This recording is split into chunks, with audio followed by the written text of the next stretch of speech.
Hi, it's Darnell with Evenness Recipes, and this is my 30-day review of the Ninja Smart Double Oven.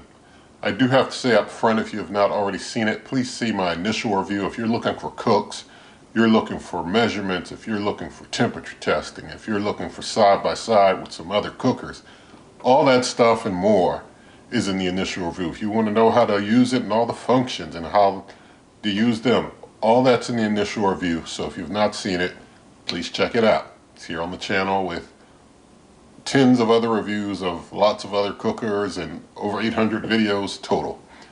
But this review, 30-day review, is where I basically give my thoughts, impressions, talk about how things went with my use of the cooker over a month, and how I feel it might compare to a few other select cookers. So basically I want to say, generally speaking, this cooker is a cool concept. I do want to make certain that everyone knows this is not the first double oven that was ever made. So, like Calphalon is the first one I know of that made a double oven, and there may have been others even before Calphalon. But this is not the first shot at a double oven in the countertop cooker space. But Ninja made a good shot at it. They made a good crack at it. But it has some issues in the implementation of it that I'll be going over in some detail later. But overall, it's a good cooker. If you can manage the nuances that I tell you about, it'll work out pretty good for you. So basically, I want to say that there's no way to skip a preheat in this cooker. That is something that I guess isn't too much trouble, because the preheat usually takes 3 minutes. It's usually like a time preheat rather than temperature-based preheat. So if you wanted to have something in for 10 minutes without a preheat, you could set the cooker to like 7 minutes and just do your cook and let the preheat run for those first 3, do its thing, and then it's going to cook for those last 7. That's how you can get 10 minutes in. That's something to keep in mind there. Now, I do want to mention some things that I guess I didn't like. Things like reheat and keep warmer on the top part of the cooker, and I detail in the initial review how there's some functions on top, some functions on bottom. You can't use the same functions on the top as you can on the bottom. And so with keep warm and reheat on top, you can't reheat or keep warm large things. So basically it's like you have to put them on the bottom and deal with the forced preheat, and you have to account for that for a few minutes, as I mentioned. And so if you just want to do a quick reheat, it could almost complicate things if you aren't aware of that. And so, like if you got like a large size ramekin that's kind of tall, you can't fit it in the top. If you got even a ramekin piled high with food, you can't fit it in the top. So that could be a little annoying, not being able to use those dedicated functions with larger things. Now, I do want to mention that you can use like convection bake on the bottom, and you've got the large space on the bottom. Use like convection bake as kind of like your reheat. That can work out okay. That's what I was having to do. Now, the cooker does have this hot indicator. You can't see it now, but it shows a little indicator when things are hot. I did show that in the initial review. And that's kind of nice. It lets you know when the cooker is still pretty hot. Let's see. Now, it stays hot inside a good while after a cook. So like if you're cooking something and you want it to stay warm for a little while afterwards, you don't necessarily have to invoke the keep warm function. It'll stay pretty warm inside of there on its own. Now, one thing that's annoying is that, another thing that's annoying, I should say, up top here, there's no pull-out drip pan up top. So when you got things up top, if they drip over, you're either going to hit the heating elements, or it's just going to be there, hard to clean, hard to kind of get over the heating elements with your hand, trying to get in there to clean it out. There's no pull-out pan like there is on the bottom. Now, as far as the evenness of cooks, overall it's okay, but you can get away without turning food or spinning. But if you do like turn things around and turn things over, you'll have a more even cook overall, but you can get away without it. I did plenty of cooks where I didn't, and things look pretty fine overall. And that was with air frying not turning things over, or roast not spinning things around, or bakes not spinning things around. It's okay if you don't, but if you're really particular about it having to be, perfect, then you can. And I do want to also add that the side fan here, since this has a side fan, it works well. Had no issues with that at all. And I have to say that when using a function like toast on a double cook, like cooking something on the bottom and doing some toast on the top at the same time, toast is weak in that regard. Like if I would cook something on a 3-shade setting by itself, I'd have to use like a 6-shade setting if there was something cooking on the bottom. And that basically lets you know that this cooker can't use the maximum of its abilities if you're doing a cook on the top and the bottom. Things are going to be a little weaker. And that's something that we saw with the Ninja 2-basket air fry. It seems like if Ninja makes something that has 2 cookers, then it's a little weaker when both of them have to function at the same time. Now, I will say that, despite all of that, I would really like to have an XL version of this cooker. If I had an XL version of this, that would be a happy day. If this was large enough to fit like 13-inch bake pans and all, that'd be cool. Although I don't know how the heat would distribute and how the power would go as far as the amount of power it would need and such. I mean, this cooker is already hitting the max of about 1800 watts already, so you're not going to be able to get a cooker that's going to give you really more power than a cooker like this. So they'd have to basically engineer it to be able to work well in a larger form factor with 2 ovens. But if Ninja can do that, that'll be a happy day. I'll just leave it at that. Now, the top, because you could have things, like I said, drip on the heating elements and stuff, but even if you don't, the top is just not good with smoke. The top is just not good with smoke at all. So there's no smoke issues on the bottom. I didn't have any smoke issues on the bottom. On the top, don't put anything that's going to drip or smoke, or even if you got toast that overcooks a little bit, the smoke just starts coming out of the thing on the top. So that's something to keep in mind. Now, it's not a very loud cooker. It's audible, but it's not very loud.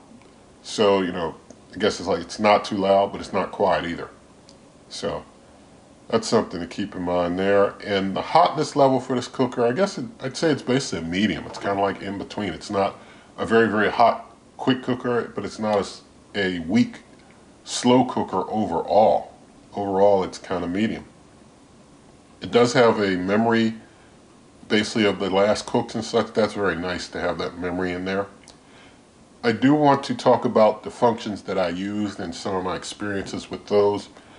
The toast function works well, but as I mentioned, if you've got something cooking on the bottom, then you're going to have to bump it up probably double to whatever shade you were using. If you were usually using a shade above 3, then, you might just, well, a shade above 4. I should say, if you're using a shade above 4, there's no 8 for toast. It maxes out at 7, then you'll have a little bit of a problem.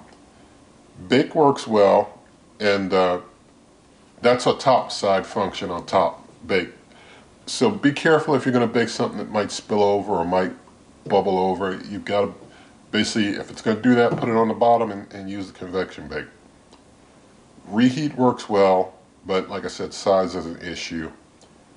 Now the bottom function is whole roast. Whole roast works really well.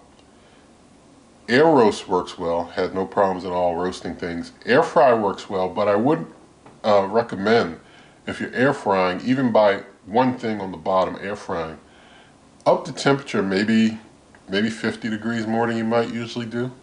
Because I found if you're using like below 400 for air frying, it's pretty weak. But if you're going like up above 400, it air fries better. Convection bake works well. As I mentioned, you can use that for reheat of large items. You just have to consider that preheat that's going to be invoked. Temperature probe cooking worked really well. So I think I showed that in the initial review and did something with that later as well. That'll be coming up, Lord willing, but works out well. Functions I didn't use were broil, bagel, keep warm, pizza, or dehydrate. Just didn't have something to do with those. Now, as far as cleaning the cooker, the bottom cleaning is very hassle-free because on the bottom there are no heating elements. So it's not like anything's dripping down there and like burning on or burning anywhere down bottom. you just got the pull out pan. You can clean it off real easy. But the top, as I mentioned, is a hassle because there's no drip pan and you're trying to get in there and pain. It's just a pain cleaning the top, okay? That's all I can say. It's a pain. It's doable, but it's a pain. So I'm going to show you inside the cooker now, just so you get to see inside. Let's see. Okay. So you see inside, I don't use any special cleaners or anything. I just use soapy rag and water, and that's it. Whatever the normal dish soap doesn't get, I don't mind. I'm not particular about stains. Air fry basket, I usually put in the top rack of the dishwasher. Cleans it off good. Get any big excess off before I put it in there in the dishwasher. It cleans fine. Always wash the bake pans by hand, and you see there, they're good to go. Now I'm going to talk about some comparisons with other cookers. I'm only going to be talking about a few, and if I don't mention one that is particular to you or of interest to you, you'll have to look at the other reviews here on the channel, make your own determinations. But versus the Ninja Foodi dual heat air fry oven, that's the slimmer one. This cooker here, the double oven, you don't want to get confused between dual and double, but the double oven, having two ovens is a plus versus the dual heat one.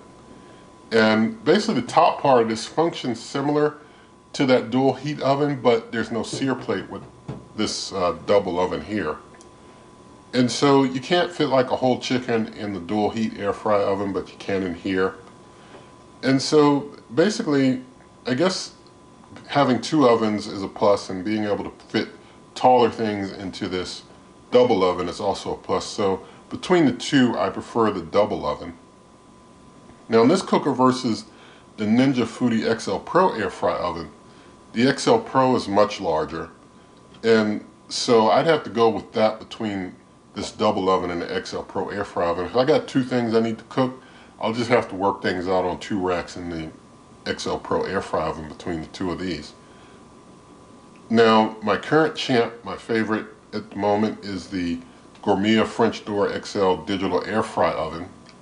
And basically, between this double oven and that Gourmet French Door, I still prefer the Gourmet. It's very large, able to hold a lot of stuff, easy to use functions, easy to clean, no issues with cleaning. So overall, still my champ, the Gourmet French Door XL digital air fry oven. So basically that's all that I have for the review of this cooker, which I hope you did like. Nothing in this video is sponsored, nobody gave me anything or anything of that sort. I do it all on my own dime, myself, stay independent. And so in the video description, there are lots of ways to help this channel, such as my cookbook, merch membership, donations. There's a referral link to the Amazon shop, and you can get all that type of stuff there. Also, you can check out my blog, superwaveovenrecipes.com. And so with all of that said, if you did like the video, please give it a thumbs up, share the video with a friend, leave your comments, subscribe to the channel, hit that notification icon, and good eating.